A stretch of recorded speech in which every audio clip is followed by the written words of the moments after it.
For today's cup of coffee, I'm going to be talking about something that's been on my heart for a few days. That's the sword of Damocles. I don't know if other people ponder these things or they just, and I yet to read the news. I mean, just scroll through the headlines.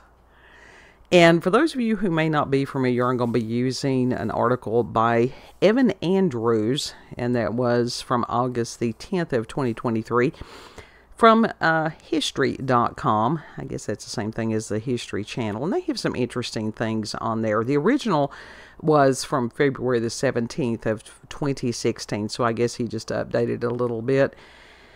And so it says that the famed sword of Damocles dates back to an ancient moral parable popularized by the Roman philosopher Cicero in his 45 BC book Tusculan Disputations. People talked different back then. They really did. Cicero's version of the tale centers on Dionysus II, the tyrannical king who once ruled over the Sicilian city of Syracuse during the 4th and 5th centuries BC. Though rich and powerful, Dionysus was supremely unhappy. His iron-fisted rule had made him many enemies, and he was tormented by fears of assassination, so much so that he slept in a bedchamber surrounded by a moat and only trusted his daughters to shave his beard with a razor. So, yeah. Was it paranoia? No, it was reality. Because when you go around living your life hurting others, on a spiritual level, you know at some point there's going to be a day of reckoning. As Cicero tells it, the king's dissatisfaction came to a head one day after a court flatterer named Damocles showered him with compliments and remarked how blissful his life must be. And so Dionysus replied, quote, "Since this life delights you, do you wish to taste it yourself and make a trial of my good fortune?" End quote. When Damocles agreed, Dionysus seated him on a golden couch and ordered a host of servants to wait on him. He was treated to succulent cuts of meat and lavished with scented perfumes and ointments. And Damocles couldn't believe his luck. But just as he was starting to enjoy the life of a king, he noticed that Dionysus had also hung a razor-sharp sword from the ceiling. It was positioned over Damocles' head, suspended only by a single strand of horsehair. From then on, the courtier's fear for his life made it impossible for him to savor the opulence of the feast or enjoy the servants. After casting several nervous glances at the blade dangling above him, he asked to be excused, saying he no longer wished to be so fortunate. For Cicero, the tale of Dionysus and Damocles represented the idea that those in power always labor under the specter of anxiety and death, and that, quote, "there can be no happiness for one who is under constant apprehensions," end quote. The parable later became a common motif in medieval literature, and the phrase, "the sword of Damocles," is now commonly used as a catch-all term to describe a looming danger. Likewise, the saying, "hanging by a thread," has become the shorthand for the situation.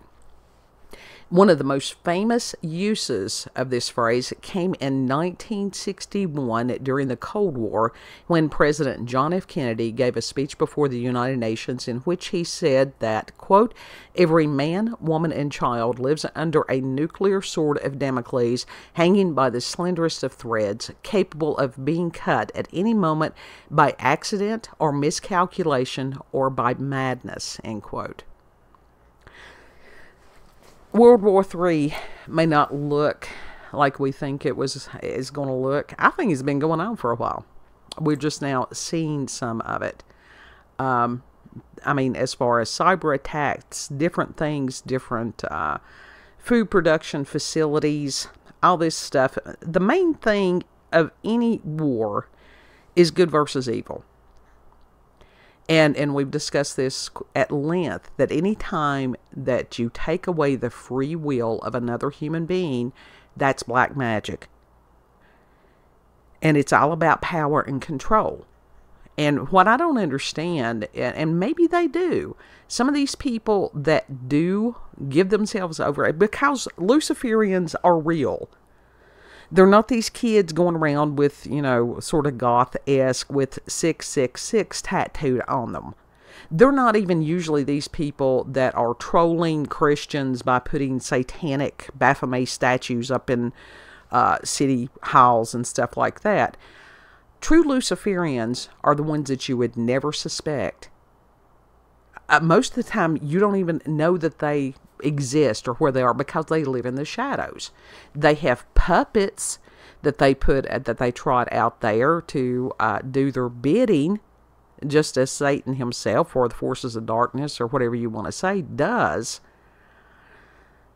But we've got to wonder, with some of the things that's going on, this day of reckoning is coming quicker. And I have scrolled through, and anybody that has, as far as these celebrities and sports figures, and even as far as, I think that one of the Rothschilds or somebody like that had recently passed.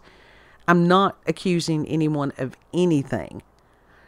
But I'm just saying, some of these people, especially these young people, we don't have the promise of tomorrow. None of us. And especially in today's world. Because things are so odd. For a variety of reasons. And you can feel the tension. And that's just like youngest kid, because he is Pisces. He wasn't physically able to do the podcast with me again tonight. So prayers for him, if you would. He's been having a rough go of it again. And so it is that feeling of tension, anxiety, that it's part of the collective unconscious and part of the collective conscious. Because there's a lot of people that's going, something ain't right. Not enough. And even the ones that have been totally blissfully unaware are going, something ain't right. This is really, really bad. Because some of these situations are trickling down even to these small areas. It's not just the urban area. I would not want to be in an urban area right now for nothing. And those of you who are, please, situational awareness all the time. But you can just feel it. You can feel that tension. It's like sitting on that powder keg. It's like wondering when that thread's going to break. And with this, we don't know what's going to happen when and if the thread does break. We think we might know, but until whatever actually happens, we don't know. So sitting around wondering, worrying, truly waiting, now you're wasting your day. So go ahead, have yourself another cup of coffee, say a prayer, especially the serenity prayer. It's like, Lord, help me deal with the things, I'm paraphrasing. Deal with the things that I can deal with, to recognize the things that I can't deal with, and the serenity to know the difference, the power to know the difference. That's how you find peace in these times. Do what's right in front of you. Make every day count. This is why we do the Momentum Mori. Every day matters. So with this day, what do you choose to do with it? Personally, I choose coffee. I choose to tell people that they're loved. I choose to encourage people. Different things like that. I don't have to get drawn into the drama. I can see it. I can observe it.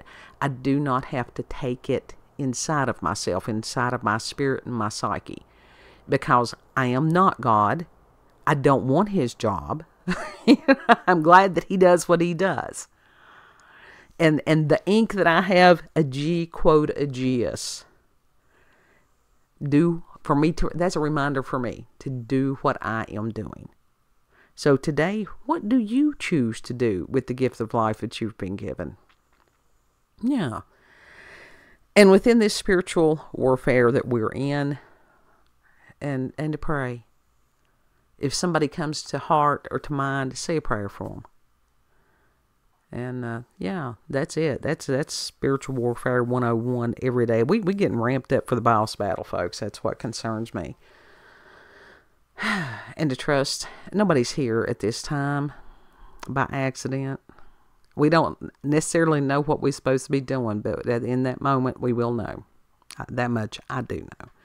If you've had experiences with paranormal or supernatural, encounters with UFOs, aliens, cryptids, if you've had your own sort of Damocles experience in your life, please share those in the comment section. Email address, cupofcoffeewithscream@gmail.com. And I'll put the link to the article. It's actually a very nice little article. It wasn't horribly drawn out. Like, share, subscribe, comment, all that good stuff. The main thing, know that you are loved. If you need prayer, if you need somebody to chat, send me an email. It may take me a minute to get back to you because I have a tendency to get behind on those things. It just happens. But I will get back to you. If I don't get back quickly enough, send 2 or 3 and go, hey, this is kind of urgent. And Lord willing, we'll see you on the next cup. You are loved. Bye.